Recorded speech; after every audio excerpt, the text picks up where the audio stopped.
I go back in for a third time, and I don't know what changed. I'd never told anybody about this, but he signed my paperwork. But there's so many stories like that I've been very lucky.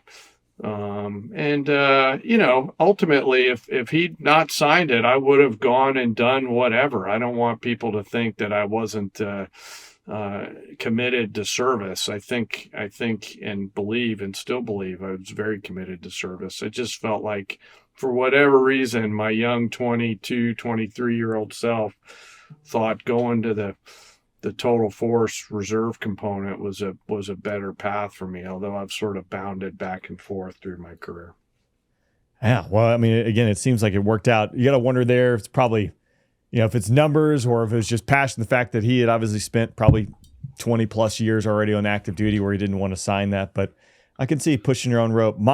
My story, which is, very dimly compares, but I think it's a testament because people listen, I never take no for an answer, right? There's always a different path. So always ask the question, get a second opinion, et cetera. When they were doing casual status at other bases. So I got sent down to Moody Air Force Base. Yeah. Born and raised in Georgia. I've never been to Valdosta at this point. I probably can point to the southern part of Georgia and get close to it at this point of where Valdosta is.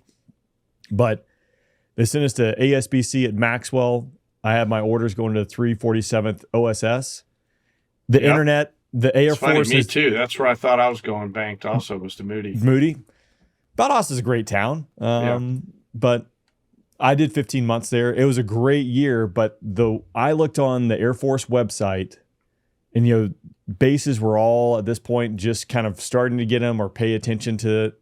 And I saw what units were there. I'm like, the 41st Rescue Squadron, that's HA-60. That looks pretty cool. Somehow found a number.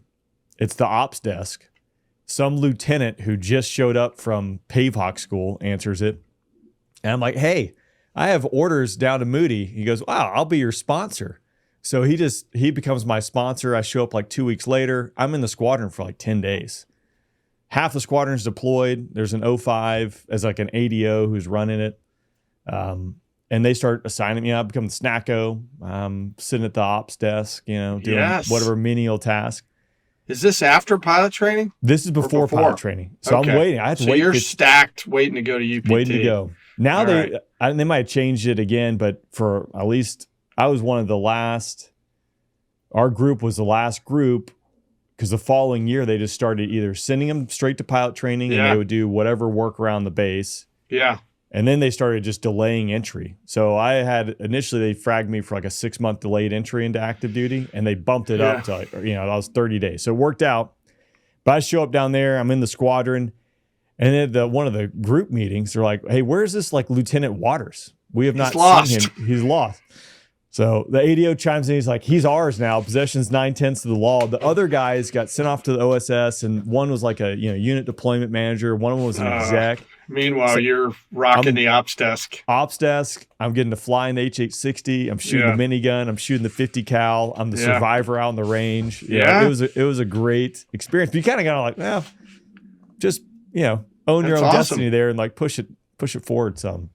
So I got a lot of time for the rescue community. When they were first getting stood up, and the combat rescue officers were just becoming a thing, and I was deployed in end of 02, beginning of 03 to a bear base that I think it's still secret where we were, so I won't mention the where.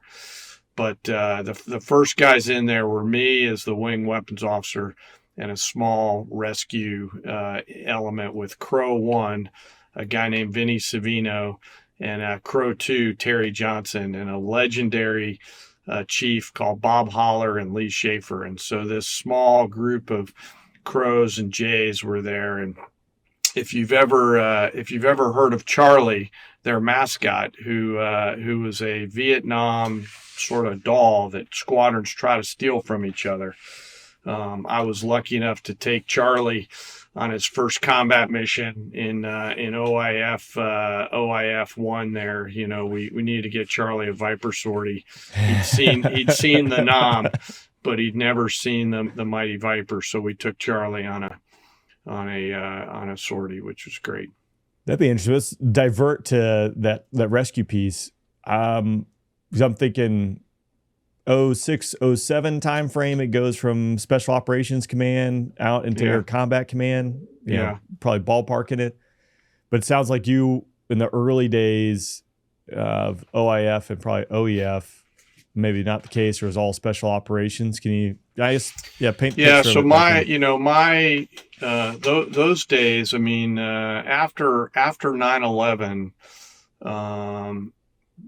not long after, a couple of weeks after, our squadron at Andrews, I'd moved from the New York Guard down to the DC Guard and went to weapons school through the DC Guard. And, we were supposed to deploy to do Southern Watch, was our normal AEF rotation. And we weren't sure if we were going to go. We weren't sure if our alert requirements now in the post 9/11 environment would subsume our deployment. We hoped it wouldn't.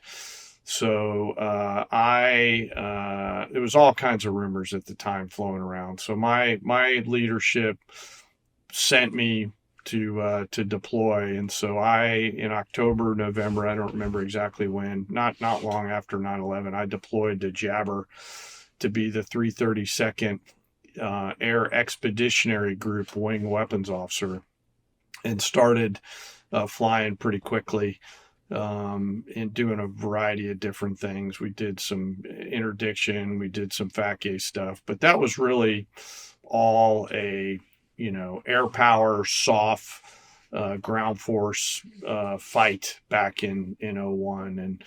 And I think through those relationships, that's really the beginning of what changed the heading and direction of my career, and came back after that deployment, and within days of getting back, got tagged by one of my former weapons school instructors, a legendary human named Mark Calvin Klein, who thankfully thought he was going to ACC, but ended up going to CENTAF at the time to be the Master Air Attack Planning Cell Chief, the MAP Cell Chief, and asked me to come down out of the blue. I'd been home for, I think, 3 days at the time, and I came down and got tagged to be the SCUD Hunt Project Officer. And really it was the same players, the 5th Special Forces Group, our UK Special Forces teammates, our Australian Special Forces teammates, that we formed the nucleus of the SCUD Hunt in the early days of 02. And that's really what got me into the soft community, was relationships and deploying together. And for those young fighter pilots and warfighters that are out there, it really is all about relationships. So be entrepreneurial. I don't care if you're a SNACO or a young flight lead or a flight commander or a division lead on the Navy or whatever. Be entrepreneurial about those relationships. Absolutely. The SCUD piece. So the first Gulf War, I remember all the news of SCUDs getting launched, and hunting SCUDs, finding SCUDs, stopping SCUDs was a big deal. Round 2, if you want to call it that, I guess I don't remember seeing Saddam using SCUDs as much or as prevalently.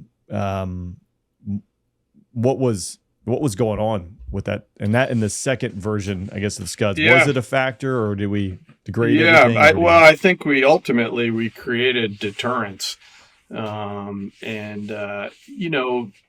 without getting beyond the scope of classification, it was pretty clear that the Israelis and the Saudis were not going to sit this one out. If they were soaking up, SCUDs from Saddam, I think they were going to take matters into their own hands. And the CENTCOM commander at the time made the decision, along with the National Command Authority, that we needed to have, unlike we did in Desert Storm, which was a very reactive plan, we needed to have a very proactive, thought out, rehearsed, and intentional plan to find, fix, and finish SCUDs prior to their ability to launch.